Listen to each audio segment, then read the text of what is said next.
Ronald De La Rosa sa Police Director ng Davao City ang pagtitiyak ng seguridad sa lungsod. Ito'y matapos ihayag ni Vice Mayor Paulo Duterte na may umano'y banta ng pag-atake ang grupong ISIS sa lugar. Ayon kay De La Rosa, magagaling na ang mga pulis sa Davao at hindi na niya kailangan pang magbigay ng direktiba sa mga ito.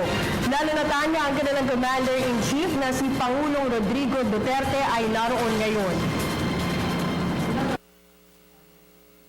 Ano na yung mga tao doon sa Davao? Kain-kain na yung threat doon. They can handle, they can manage the threat. Yung nga lang, meron ako kunting agam-agam dahil kukunti na lang po yung magagaling na pulis sa Davao ngayon. Naubos na.